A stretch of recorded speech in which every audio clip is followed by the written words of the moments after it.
Ladies and gentlemen, the wonderful Rod Rosenstein was the reason that President Trump terminated Comey's employment, and he was also the reason we had a special counsel to investigate whether Trump let Comey go because of pressure from the Putins. This is the tangled, bizarre tinfoil hat theory that Democrats and media had, that Rod Rosenstein was involved in helping perpetuate. So, Rod Rosenstein wrote the basis for letting James Comey go, that he did not investigate the Clinton email probe in a manner that was efficient, or at least in a manner that was that abided by protocol. Because of that, President Trump forced Comey out. Then you had this uproar. The special counsel was created in large part not only because of a dossier and because of a gossip from Alexander Downer and an intelligence report from James Clapper that said that stated with moderate to high confidence that Trump worked with Russia. The whole thing was fabricated. You have to be a complete imbecile to believe any of this stuff. Like, you have to really have serious issues to believe that Trump worked with Russia and to buy Facebook ads, and he was so frightened of what James Comey had on him that he suddenly became president and wanted a new director of the Bureau to shield himself from what was coming. Anyway, you fast forward to April of 2021, hit subscribe to this channel right now. This channel's moving back again, finally, because a lot of things are happening, and this is one of them. Rod Rosenstein's backing John Durham. Rod Rosenstein takes a wait-and-see approach on whether Crossfire Hurricane was justified. What? You mean you investigated President Trump in a special counsel that was predicated upon the Bureau investigation? Without Crossfire Hurricane, there is no Mueller probe. Why did you even...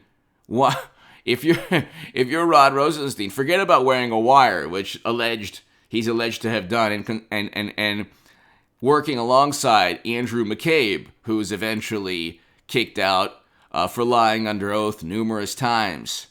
Okay?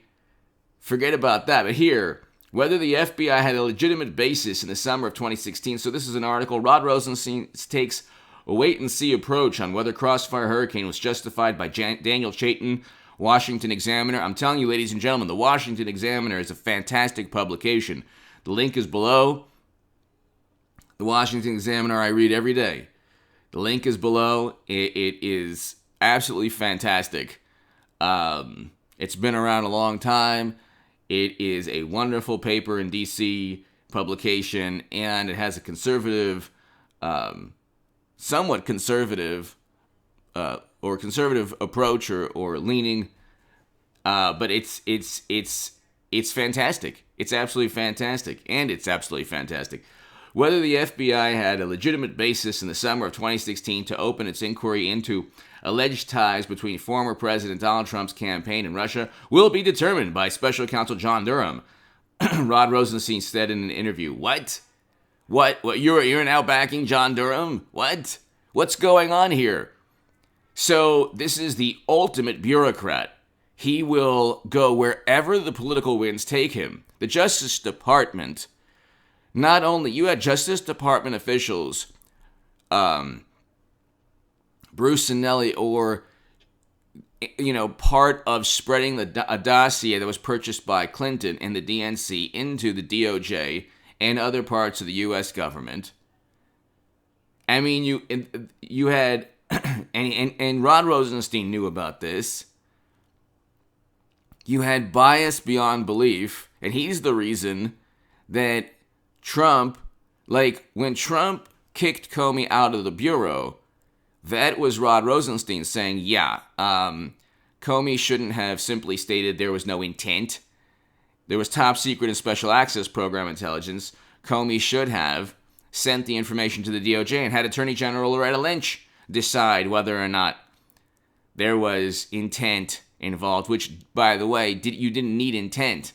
So they went after Manafort, and they went after Roger Stone, and they went after Papadopoulos, and they went after Carter Page. They went after Michael Flynn, General Michael Flynn. Michael Flynn was set up. Carter Page, Papadopoulos, they were all set up. But with Clinton, they said, oh my God, we can't. I mean, she had top secret intelligence on servers for 4 years that, it was all just an accident. The entire planet knows that Comey went to bat for the Clintons and the Democratic Party. Everyone knows this. Then they say, well, did he? No, he didn't. A week before the election, he found classified data. Yeah, that's because the cover-up, he was trying to cover up something so sloppy that he then found classified data. There are probably more things that he could have disclosed. He did not want, and it took him a week to find out, oh yeah, everything's fine. Then we found out that there was classified data on Anthony Weiner's laptop while he was sending photos and pics of his you-know-what around the planet and eventually serving prison time. Okay, but Democrats are moral and should pontificate. I quote, I think we should wait and see, Rosenstein said, after noting that the FBI's investigation, codenamed Crossfire Hurricane, began before he made the jump from being U.S. Attorney in the District of Maryland to Deputy Attorney General in the spring of 2016. What does that matter? That doesn't matter. He's trying to say, well, it was out of my control. It's like, what? That has not, what? No. That has nothing to do with anything. Whether or not he suddenly, yes, it's true, he suddenly became the second-ranked official. Jeff Sessions recused himself, who was the worst attorney general of all time. Any absurd, nonsensical, irrational message board, manipulative message board. I mean, who are the people who wrote this hoax? Who are the people behind that started this whole message board thing? Because I told people very early on in 2018, I said the Q nonsense was dangerous, it was counterproductive, it could lead to only tragedy and no good. And I was right. And you could see my debate. It's on hagoodman.com. You could see my debate with one of the people who fostered the entire hoax. I was warning people about it a long time ago, but 2018. But any manipulative, deceptive, immoral, and unethical fool that told you to trust Sessions, that he was the worst attorney general of all time.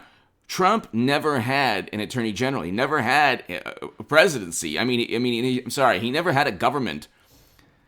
He never had a federal government that was even remotely on his side. And then they said he's the worst president of all time. I'm like, no, he did a lot of amazing things, despite having his Republican Party even against him. Jeff Sessions, a Republican, investigated him. His Department of Justice investigated him. His own FBI investigated him. Okay, his own Republican Party, Republican Senate, Republican House. I mean, this was during a Republican House. They could have prevented this. Paul Ryan did not.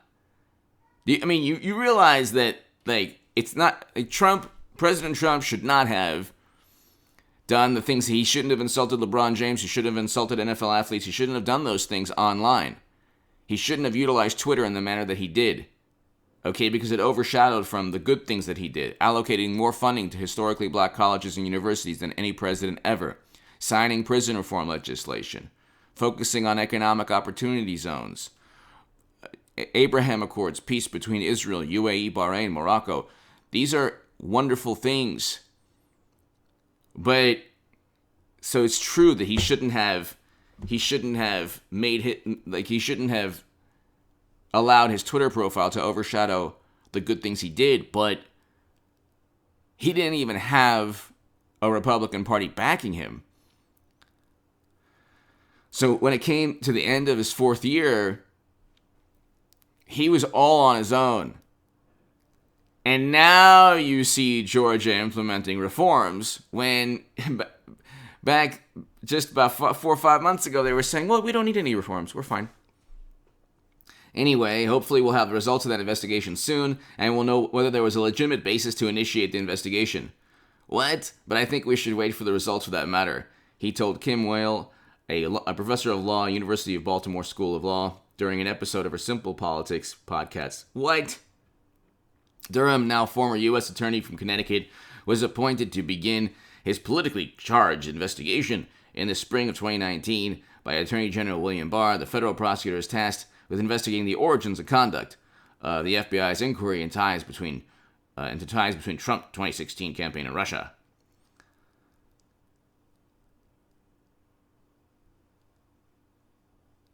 So it's pretty unbelievable. Rosenstein distanced himself from why the whole thing was started to begin with.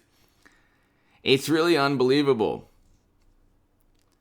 So his vantage point was the following. I'll put the link below. You can hear him speak.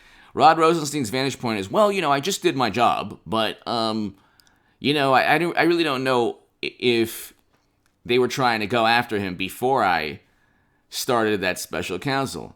He's the one who, because Jeff Sessions recused himself, he's the one who was tasked with overseeing the special counsel. But see, again, the whole thing makes no sense. Absolutely no sense. Absolutely no sense. Because how on earth are you going to investigate a president based on high to moderate confidence assessment? And then you had this world where Trump, they found nothing. So he never worked with Facebook ads. They found nothing. He never obtained Facebook ads, or he never worked with Russia. He never helped Russia infiltrate the DNC to inform the country that Bernie Sanders was cheated. They've inoculated themselves. Look at, does anyone speak about the DNC emails? Has anyone read them in 4 years? And this is a time where you have, within a second, you have access to information. They are absolutely brilliant, the Democratic Party and media, at getting things erased from history, even in an era where you have instant access to information. You can look at any one of the DNC emails and the campaign emails, and see how guilty people are. But instead of that, media, Democrats, social media, completely erased. You weren't even allowed to talk about the Hunter Biden laptop, which now, after his memoir is out, only now it's okay to talk about. Think about the manner in which this society is being run now.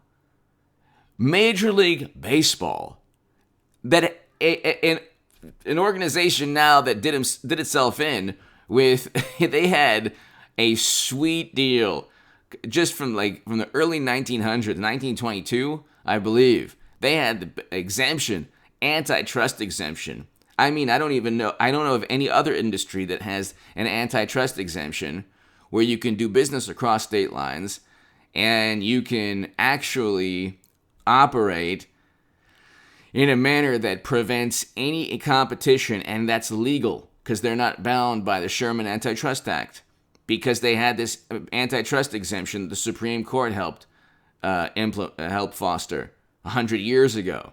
Now they've chosen a political side. When you go Democrat, you go broke. Okay, they're now. You can have a rival league to Major League Baseball. You really could. Okay, you might not get a team that could defeat the World Series team, but you possibly could. You take any World Series team of the past 5 years, and then you form a league with the best players from just players that haven't, the best players currently that haven't gone to the majors, the best players from Cuba, Dominican Republic, Puerto Rico, Venezuela, Mexico, Japan, South Korea. You take the best players from those 7 countries and you add Canada. You take the best players from those 8 countries. Right now, you could field a team that could defeat any World Series champ of the past 10 years. Let's put it this way: you could not only defeat, but you could get close to defeating any World Series champ with the best players from those 8 countries that I just mentioned. Anyway, give me your thoughts below. Rod Rosenstein's basically backing John Durham, which is unbelievable. Give me